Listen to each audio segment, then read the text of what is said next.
escuchaba. Silverio Durán, arquitecto, presidente de la Cámara de la Industria de la Construcción, está conmigo. Arquitecto, el presidente de la República, al terminar su enlace, su informe más bien, a la Nación, el 24 de mayo, anunció que volverán a la Asamblea los proyectos de herencias y plusvalía. Usted como representante del sector de la construcción, ¿qué piensa sobre este anuncio, más allá de no conocer los contenidos, sino algunos detalles que el propio mandatario los ha mencionado? Bienvenido, arquitecto del País, te escucha, buen día. Buen día y muchas gracias. Sí, nosotros lógicamente tenemos la preocupación de cómo venga el nuevo proyecto. Estamos pendientes, estamos con una expectativa para ver qué y cómo se plantea este nuevo proyecto, qué cambios lo están realizando y lógicamente en base a eso podremos emitir nuestro criterio. En términos generales, ¿qué piensan ustedes con los elementos que el presidente de la República mencionó el día 24, antier, en el hemiciclo legislativo? Bueno, más que eso, nosotros podemos mejor enfocarnos en el asunto de la ley anterior que fue enviada al Congreso y lógicamente el proyecto de ley. El proyecto de ley, porque no se convirtió en ley.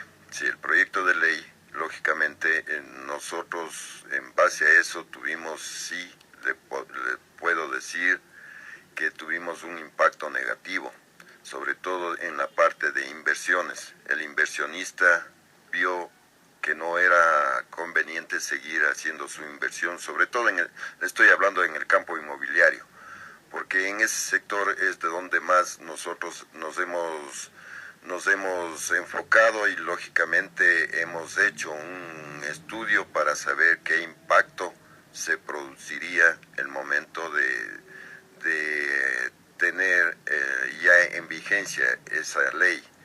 Y eso nos conllevó a hacer un ejercicio en la inversión en una vivienda, por decirle, que nosotros determinamos en ese pequeño estudio, es un estudio muy general, no es a profundidad, lógicamente, porque era un proyecto de ley y eso había que profundizarse al momento que ya esté en vigencia. Usted, como inversionista, para poder hacer la recuperación real de su inversión, cuando usted invertía en una vivienda, como inversionista estoy hablando, no como adquiriente, usted recién al 8º año comenzaba a ver el retorno de su inversión. Entonces, eso es lo que ahuyentó realmente y produjo también una especie de recesión en este tema de inversión en el sector inmobiliario. Ahora, se dice, no sé si le escuchó a Juan Carlos Aldaz, que es dirigente de Alianza País, que a partir de los $175,000 empezaría un patrimonio heredado, empezaría a pagar un impuesto. Y que eso reduciría aún más el ámbito de influencia de la norma que se estaría planteando, que se estaría planificando. ¿Qué piensa usted al respecto? Claro, eso es en el campo de las herencias, ¿no es cierto? Y lógicamente ahí ustedes lo manejan de mejor manera, todos los datos sobre ese tema que hasta cierto punto ya se ha vuelto un poco político porque todo el mundo opina a favor y en contra. Nosotros, por eso le digo, nos basamos más en la parte técnica, en lo que influye en este sector, en este tema, digamos, de inversiones. Eso es lo que a nosotros nos preocupa. Lógicamente que el señor presidente habló ya en términos muy generales también de su nuevo proyecto de ley, en el cual usted bien lo anota que a partir de los $175,000 serán los... Pero aquí hay una cosa que hay que acotar. Un inversionista que puede estar provocando o, digamos, él puede estar lógicamente, y disculpen la redundancia, invirtiendo con montos mayores a los $175,000. El momento que él tenga dentro de su patrimonio ese valor, habrá que ver qué efectos realmente conlleva con la nueva ley. Por eso le digo, no sabemos exactamente cómo se plantee.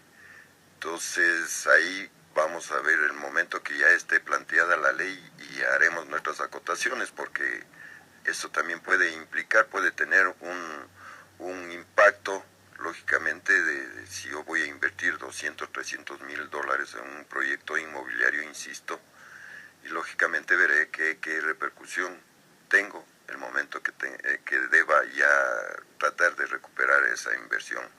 Ingeniero, arquitecto Silverio Durán, presidente de la Cámara de la Industria de la Construcción, ¿ustedes participaron en ese gran diálogo nacional? Porque luego de junio del año pasado se produjo una reacción de ciertos ciudadanos que se oponían a estas dos propuestas, me refiero a herencias y plusvalía. Posteriormente, el presidente abrió un gran diálogo nacional, así bautizado. Ustedes participaron en ese gran diálogo nacional y son copartícipes de esta nueva propuesta. ¿Se consideran, han sido tomados en cuenta, al menos así lo advierten? Bueno, nosotros dentro de esta administración de la Cámara de la Industria de la Construcción, que es desde mediados de enero de este año, no hemos tenido... En esta nueva administración. En esta nueva administración. Pero como estructura, ¿han sido tomados en cuenta? ¿Han sido convocados? Para este tipo, le digo, sinceramente no. En otros aspectos sí hemos sido convocados, hemos tenido la oportunidad de emitir nuestras opiniones y tenemos un buen acercamiento con el gobierno. Eso sí, le digo, dentro de lo que se nos ha permitido, nosotros hemos estado presentes. Ahora, ¿ustedes tendrían la posibilidad y estarían gustosos en aportar en la construcción de esta norma? No sé si esté listo el proyecto. El presidente ha hablado de algunos elementos, tanto en el tema plusvalía cuanto en el tema de herencias. Ustedes, si son convocados, estarían dispuestos a dar su criterio, su opinión en torno a cómo debe estructurarse la propuesta que pasará a manos de la Asamblea Nacional. Claro que sí, y eso es indudable, y eso creo que es deber de todo ciudadano. Y lógicamente nosotros como sector importante dentro del campo de la construcción estamos dispuestos a aportar en lo que realmente nos concierne en nuestro sector, con mucho gusto y lógicamente, como lo dijo el señor presidente, que ahí va a provocar un gran diálogo nacional, nosotros estamos dispuestos a participar en él. Ahora, Enrique Pita, que es el representante de la Federación de Cámaras de la Construcción, ha tenido una posición mucho más radical. Ha expresado el rechazo a este tipo de propuestas. ¿A usted le gustaría que la ley, la norma, el pago de los impuestos que existen, porque no es que lo están creando, se quede tal y como está al momento? Es decir, en cuanto a herencias y en cuanto a plusvalía, que no cambie, porque no tiene afanes recaudatorios, como lo ha dicho el propio gobierno nacional. Claro, el asunto es que también se está, bueno, hablando mucho en el sentido de que este nuevo concepto o el criterio de esta nueva ley es de crear el impuesto ya dirigido a un sector, ¿no es cierto? Él habló, el señor presidente, me refiero, habló en el sentido que se iba a destinar esos recursos para incrementar, supongo, las becas para estudiantes. Entonces, bueno, pues habrá que mirar las cosas como están. Uno no puede decir que está conforme con lo que tienen y con lo que le impongan, sino con lo que realmente uno propende a poder alcanzar para mejorar su economía, para mejorar su estatus. Entonces, si eso lo miramos desde el campo personal, también debe estar proyectado al ámbito nacional, al ámbito de todas las personas, el afán, y creo que eso debe ser de todo gobierno, crear un ambiente de confort a nivel nacional. Para eso son elegidos, para eso están trabajando, supongo, y de alguna manera el concepto es que todos aportemos para que esto se cumpla. Arquitecto, muchas gracias por estar aquí y darnos su opinión, su criterio en torno a este anuncio inicial. Ya vamos a ver cómo llega la propuesta a la Asamblea Nacional y podremos volver a invitarle para ya, con los detalles en la mano, poder advertir el criterio de la representación que usted ejerce. Muchas gracias al arquitecto Silverio Durán, presidente de la Cámara de la Industria de la Construcción, que ha estado con nosotros. Nos vamos a una pausa. Gracias a usted.